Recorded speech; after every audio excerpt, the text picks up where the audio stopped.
کوئی امام یہ نہیں کہے گا کہ ہم ان سے زیادہ نبی کی معرفت کرتے ہیں. کوئی کہہ سکتا ہے؟ تو جب کوئی نہیں کہہ سکتا تو حضرت فاطمہ زہرا ان کے اوپر حجت ہوئی کہ نہیں ہوئی؟ آپ بتائیے, ہے نا.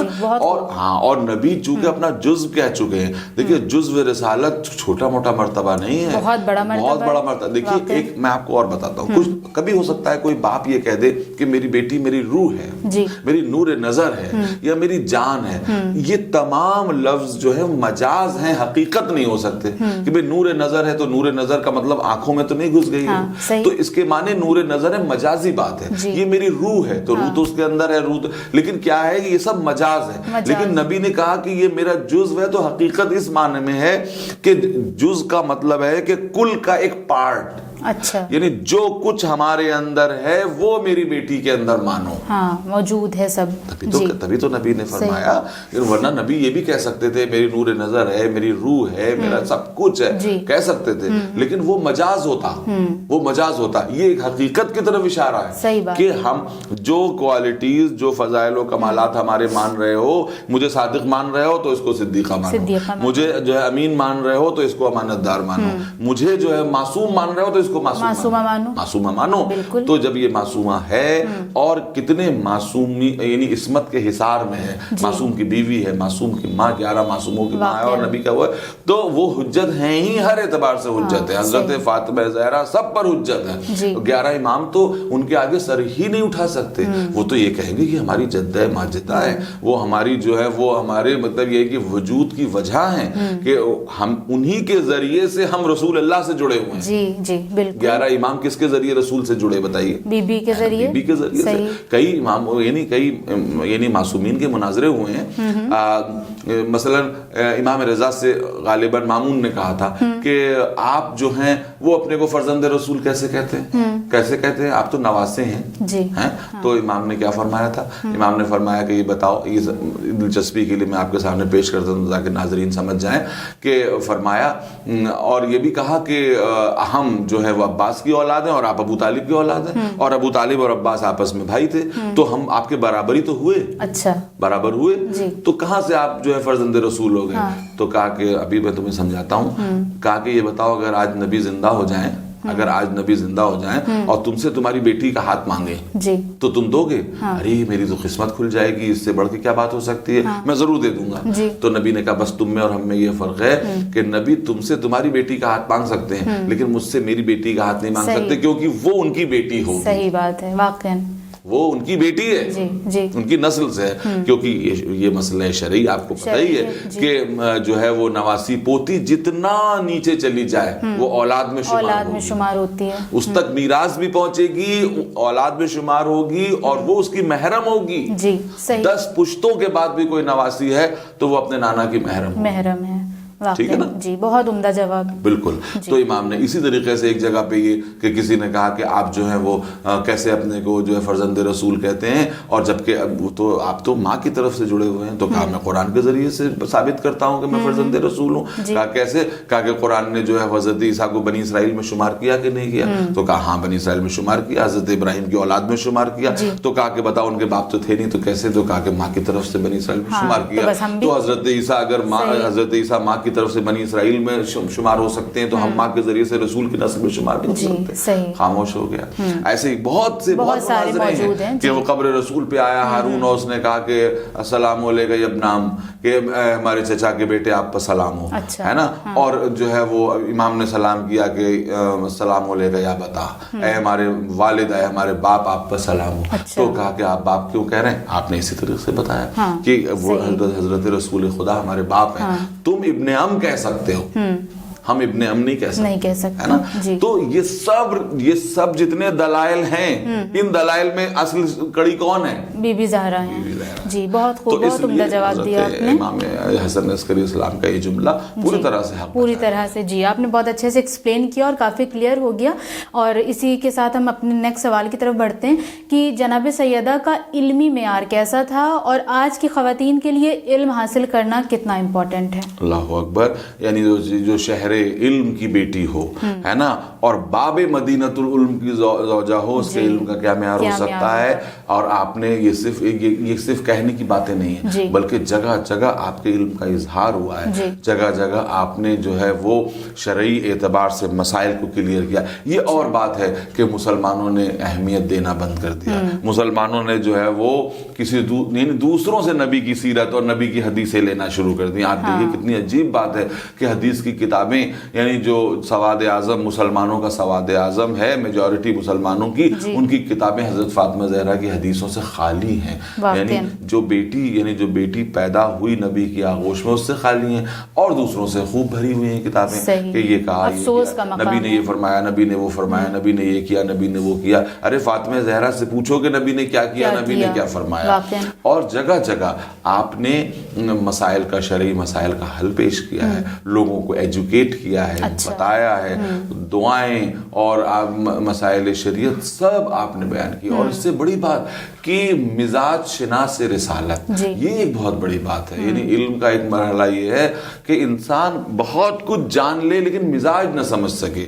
رسول اسلام نے کہا کہ میری بیٹی میرا مزاج سمجھتی ہے, میرے جملوں کے معنی سمجھتی ہے میری بیٹی, ہے نا. تو یہ جو چیزیں ہیں یہ بہت اہم ہیں کہ مثلا کہا جاتا ہے کہ اب روایات میں ہے تو میں بھی بیان کیے دیتا ہوں کہ ایک دفعہ نبی آئے تو دیکھا کہ ایک تھوڑا قیمتی پردہ تھا جو لگا ہوا تھا, تو آپ واپس لوٹ گئے. حضرت بی بی فاطمہ زہرا جو تھی, جو باپ کی بالکل نظروں کو پہچانتی تھی, ادھر سے ادھر فوراً اس کے ٹکڑے کیے, غربا و مساکین میں بانٹ دیے اور باپ تک خبر پہنچا دی. تو جیسے ہی نبی تک خبر پہنچی آپ کا چہرہ جو ہے وہ جو ہے 14ویں رات کے چاند کی طرح روشن ہو گیا, اور کہا کیوں نہ ہو, میری بیٹی میرا جو ہے وہ جز ہے. تو وہ میرے مزاج کو پہچانتی ہے کہ کون سی بات جو ہے میرے مزاج پر بار ہے اور کون سی بات جو ہے وہ مجھے خوش کر دیتی ہے نا. تو علم کا آپ یہی تصور کر سکتے ہیں کہ جو باب مدینۃ العلم کی شریک حیات ہو اور جس کو نبی نے اس کا کفو قرار دیا ہو, تو جو حضرت علی کے علم کا معیار مانیے وہ حضرت فاطمہ زہرا. اچھا, تو آج کی خواتین مطلب کیونکہ یوزلی یہ ہوتا ہے نا, عورتوں کو یہ سکھایا جاتا ہے تم کیا کرو گی پڑھ لکھ کے, کل کو تو تمہاری شادی ہو جانی ہے, تمہیں گھر میں رہنا ہے, تو جاہل ماں کی گود سے جاہل نسل پیدا ہوگی. اتنی سی بات پوائنٹ ہے آپ کی بات میں کہ جاہل ماں کی گود سے جاہل نسل پیدا ہوتی ہے, اور ایک عالم پڑھی لکھی ماں.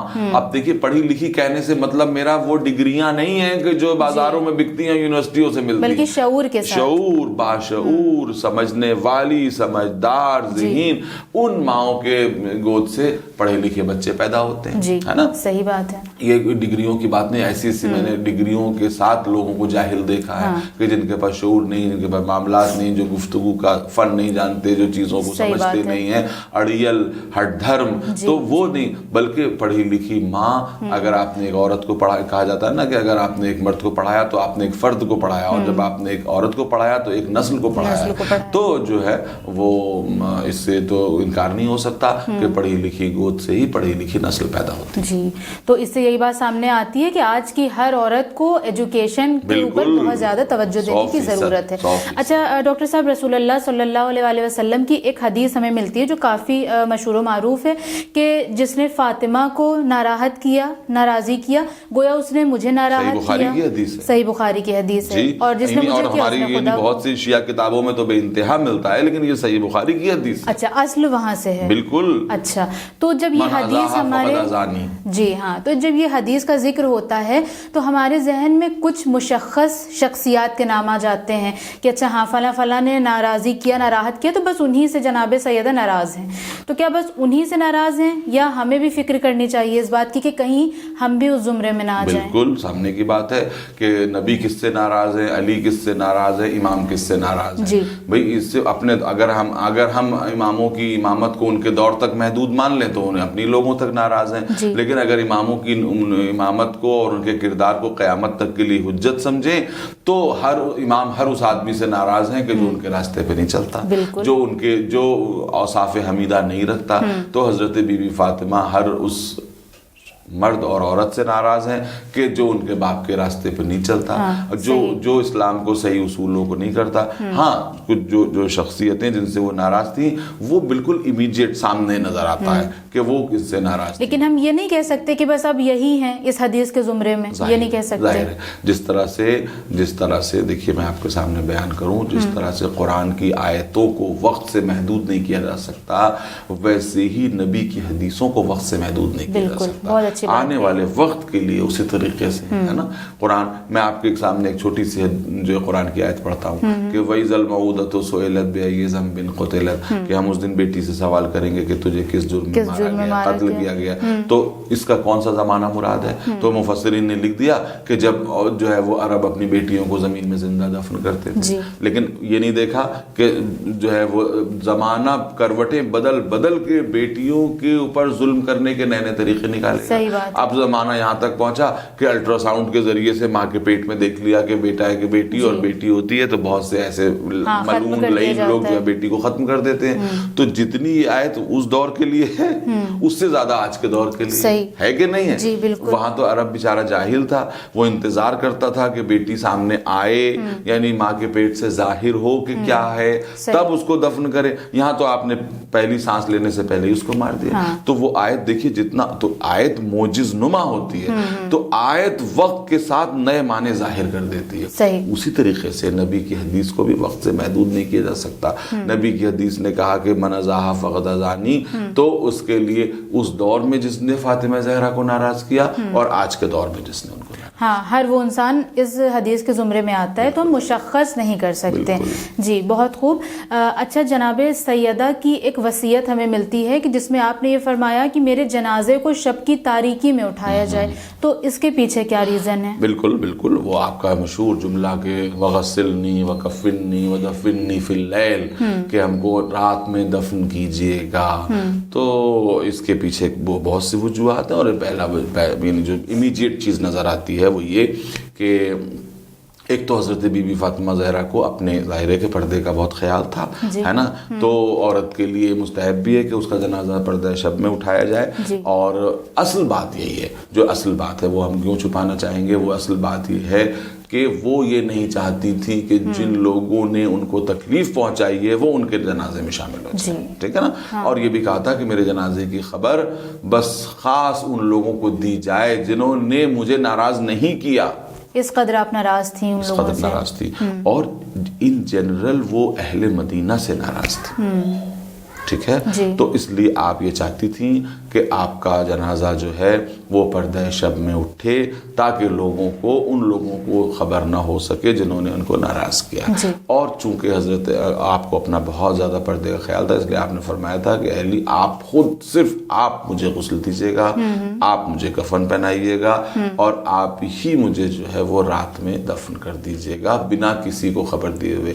تو روایت کہتی ہے, تاریخ کے جملے یہی ہیں کہ تقریباً 6 یا 7 لوگ موجود تھے. یعنی نبی کی بیٹی کا جنازہ جب اٹھا تو دروازے پر 6-7 لوگ. جس طرح سے آپ کے باپ کا جنازہ اٹھا تنہائی کے عالم میں, ویسے ہی آپ کا بھی جنازہ اٹھا. اور اس میں کچھ نام سامنے ہیں, بظاہر امیر المومنین اور دونوں بچوں کے نام تو ہی ہیں. کچھ نام جو نظر آتے ہیں وہ اس میں جو ہے وہ حضرت حذیفہ یمانی کا نام نظر آتا ہے کہ وہ تھے. حضرت جو ہیں اس کے علاوہ یعنی حضرت ابو ذر کا نام نظر آتا ہے, حضرت عمار کا نام نظر آتا ہے. الگ الگ روایتوں میں الگ الگ ہے, لیکن نمبر کسی میں بھی 8 یا 9 سے زیادہ نہیں, کچھ میں 7 ہیں. ظاہر ہے کہ اب اتنا کون اس وقت گنے گا, لیکن بہت قلیل تعداد تھی جو دروازے پہ موجود تھی. کس کا جنازہ؟ نبی کی بیٹی, نبی کی بیٹی کا. نبی کی بیٹی کے جنازے میں پورا مدینہ چین سے سو رہا تھا. نبی کی بیٹی کی تکلیف کی کسی کو پرواہ ہی نہیں تھی. اس وقت مدینہ جو ہے وہ چین سے سو رہا تھا, اور اہل بیت کے گھر میں کوہرام مچا ہوا تھا, اور چند لوگ تھے جو دروازے پہ موجود تھے. وہی آپ کا منشا تھا کہ جو ہے وہ لوگ جنہوں نے آپ کی روح کو تکلیف پہنچائی, آپ کے جسم کو تکلیف پہنچائی, آپ کی روح کو چھلنی کر دیا اپنے عمل سے, اپنے قول سے. تو حضرت زہرا کہاں چاہیں گی کہ وہ لوگ ان کے جنازے میں, یعنی ہم جیسے لوگ بھی جو ہے, آپ یہ بتائیے کہ کوئی انسان یہ نہیں چاہتا کہ اس کے جنازے میں وہ لوگ آئیں کہ جو اس کے لیے اس کو تکلیف پہنچائیں, جس نے زندگی میں اتنی اذیتیں دی, زندگی میں اذیت دی ہو. تو آپ نے جملہ فرمایا جو کہ عین انسانی فطرت کے مطابق ہے نا. وہ معصومہ تھی, لیکن سینے میں ایک انسان کا دل بھی تو تھا, اور یہ دل صرف اپنے لیے نہیں تھا, یہ دل اس بات پہ تھا کہ میرے شوہر کے ساتھ کیا ہوا. تو اس کے بعد جو ہے وہ آپ نہیں چاہتی تھی کہ کچھ لوگ جو ہیں وہ آپ کے جنازے میں ہیں. جی بہت خوب, بہت بہت شکریہ ڈاکٹر صاحب, آپ نے ساری سوالات کے بہت اچھے سے جواب دیے, اور میں امید کرتی ہوں کہ ہمارے ناظرین نے بھی آج کے اس ایپیسوڈ سے کافی استفادہ کیا ہوگا. میں اس ایپیسوڈ کو اس دعا کے ساتھ تمام کرتی ہوں کہ پروردگار عالم ایام عزائے فاطمیہ کے صدقے میں ہم سب کو توفیق دے کہ ہم بی بی کی زندگی کو بخوبی پڑھ سکیں، اس کا مطالعہ کریں، اس کے بارے میں جانیں اور پھر اپنی زندگی میں بھی ان دروس کو حاصل کر سکیں، امپلیمنٹ کر سکیں کہ جس کی وجہ سے جناب سیدہ کو اس دنیا میں بھیجا اور انہوں نے اتنے مظالم کا سامنا کیا۔ آج کے اس ایپیسوڈ کو یہاں پر تمام کرتی ہوں۔ آپ سے ملاقات ہوگی ہمارے ایک اور نئے ایپیسوڈ میں، تب تک بنے رہیں چینل ون کے ساتھ۔ والسلام علیکم ورحمۃ اللہ وبرکاتہ۔